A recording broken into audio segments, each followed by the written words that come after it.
बस एक शर्त जो तुम्हें माननी होगी कि तुम राज्य के मामलों में कभी दखल नहीं दोगी। बोलो, क्या तुम्हें मंजूर है? चंपाकली बोली, मैं जल्दी ही आपको इसका जवाब दे दूंगी। इतना कहकर वह वहाँ से आज्ञा लेकर चली गई। राजा को उसकी बुद्धि से पता चल गया था कि चंपाकली उससे अधिक सयानी है, इसलिए उसने ऐसी शर्त रखी थी। घर पहुंचकर उसने किसान पिता को यह खबर दी तो किसान बोला, यदि राजा की इच्छा तुमसे शादी करने की है तो तुम उसका विरोध तो कर नहीं सकती। आखिर वह राजा है। लेकिन तुम्हें हमेशा सावधान रहना होगा, क्योंकि जो आदमी मनचाहा तुरंत पाना चाहता है वह अनचाहा तुरंत छोड़ना भी तो चाहेगा।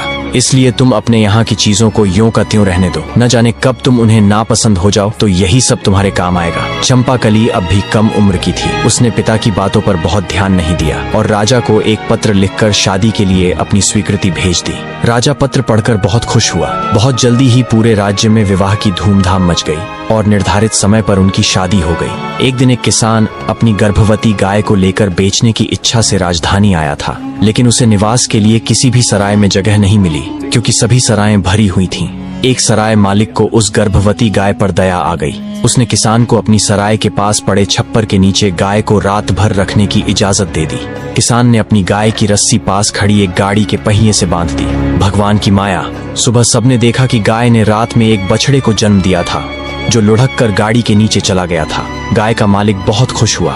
उसने अपनी गाय और बछड़े को संभाला और वापस घर जाने की तैयारी करने लगा। तभी गाड़ी का मालिक आया और कड़क कर बोला, खबरदार, जो बछड़े को ले जाने की कोशिश भी की। कल रात तुमने मेरी गाड़ी के पहिए से गाय बांधी थी, वह तुम्हारी है, पर बछड़ा मेरी गाड़ी के नीचे था, वह मेरा है। किसान बोला, लेकिन बछड़ा तो गाय के पेट से निकला है। गाय मेरी है तो बछड़ा भी मेरा ही है। गाड़ी वाला बोला, तुमने गाय बांधी थी, गाय खोल लो, वह तुम्हारी है, लेकिन बछड़ा गाड़ी के नीचे था।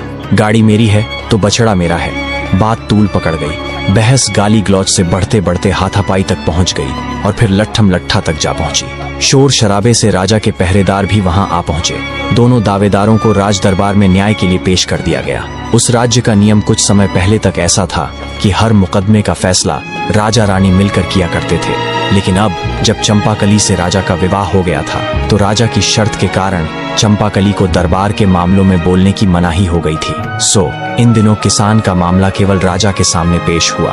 दोनों पक्षों की बात सुनकर राजा ने निर्णय दिया, बछड़ा तो गाड़ी वाले का ही है, क्योंकि वह गाड़ी के नीचे था, और बछड़ा इसी गाय का है, इसमें कोई शक नहीं, लेकिन इसका कोई चश्मदीद गवाह नहीं। इस फैसले से गाय वाले किसान को बहुत दुख और निराशा हुई। बेचारा करता भी क्या। गाय का मालिक दुखी और निराश होकर सराय वाले के पास पहुंचा गाय लेने। तभी सराय वाले को उस पर बड़ी दया आई। उसने उसे रानी के पास जाने की सलाह दी और बोला, हमारी नई रानी बहुत चतुर है, वह तुम्हें जरूर कुछ उपाय बताएगी।